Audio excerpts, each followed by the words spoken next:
आज निफ्टी में हमें क्या देखने को मिला है, एक बहुत हैविंग सेलिंग देखने को मिली है। और आज मार्केट ने अपनी ओपनिंग तो पॉजिटिव साइड में ही की थी, और उसके बाद इस पॉजिटिव मोमेंटम के बाद निफ्टी ने, अगर हम अपना जो 15 मिनट का टाइम फ्रेम देखते हैं, उसके बाद निफ्टी ने अपनी कैंडल की 15 मिनट के ऊपर अपनी क्लोजिंग अच्छी की थी। लेकिन उसके बाद अगर हम देखें तो जो प्रीवियस हाई यहाँ पर बना हुआ था, निफ्टी ने इसे ब्रेक नहीं किया। उसके बाद यहाँ पर हमें एक पुल बैक देखने को मिला। अगेन निफ्टी ने बाउंस बैक किया, फिर से वो पुल बैक जो हमें बाउंस बैक किया निफ्टी ने, वहाँ पर निफ्टी में हमें कोई भी, ये जो प्रीवियस हाई लगा हुआ था, निफ्टी ने इसे ब्रेक नहीं किया। और उसके बाद ये यहाँ पर हमें एक इनगल्फिंग कैंडल देखने को मिली, और मार्केट में फिर हमें क्या है, एक क्रैश देखने को मिला, एक हैवी सेलिंग प्रेशर निफ्टी में देखने को मिला है। और निफ्टी ने अपनी क्लोजिंग 23,824 के लेवल पर जाकर की है। निफ्टी में जो बहुत बड़ा क्रैश देखने को मिला है, जो यूरोपियन मार्केट है, कोरियन मार्केट है, एशियन मार्केट वगैरह है, उनमें भी हमें एक क्रैश देखने को मिला है, जिसकी वजह से ये निफ्टी में हमें ये डाउनफॉल देखने को मिला है। आईटी स्टॉक्स हैं, उनमें भी काफ़ी ज़्यादा हमें सेलिंग प्रेशर देखने को मिला, जिसकी वजह से निफ्टी में भी ये मोमेंटम हमें कंटिन्यू होते हुए दिखाई दिया। अगर हम आज की बात करें कि निफ्टी में ये निफ्टी में जो सेलिंग प्रेशर देखने को मिला, उसके बाद पॉसिबिलिटी थी कि मार्केट यहाँ से थोड़ा बाउंस बैक करेगा और 24,000 के लेवल को टच करेगा, और उसके बाद हमें निफ्टी में एक यहाँ से हमारा एक सेल ऑन राइज का यहाँ पर एक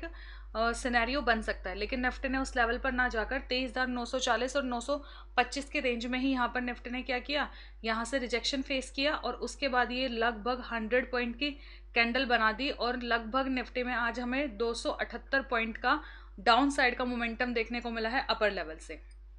कल के लिए अगर हम लेवल्स की बात करें, तो जो निफ्टी में अभी जो इमीडिएट रेजिस्टेंस है वो है 23,940, और 23,925 का जो ये लेवल है, ये निफ्टी में एज अ रेजिस्टेंस वर्क करेगा। अगर निफ्टी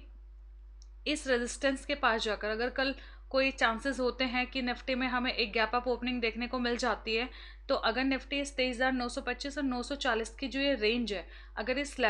रेंज में जाने के बाद अगर निफ्टी यहाँ पर कोई भी रिजेक्शन की अगर कैंडल फॉर्म करता है, तो उसके बाद हमें डाउन साइड का मोमेंटम कंटिन्यू होते हुए दिख सकता है। पहला टारगेट हमारा आज का इंट्राडे लो का ही रहेगा, 23,795 का। और उसके बाद अगर ये सपोर्ट लेवल है निफ्टी में, ये एरिया जो हमारा 23,795 और 780 और 23,800 का जो लेवल है, ये हमारा एक सपोर्ट लेवल है। अगर ये सपोर्ट निफ्टी में ब्रेक हो जाता है, तो नेक्स्ट टारगेट हमारा 23,676 का रहेगा डाउन साइड में निफ्टी में। वहीं अगर हम बात करें निफ्टी में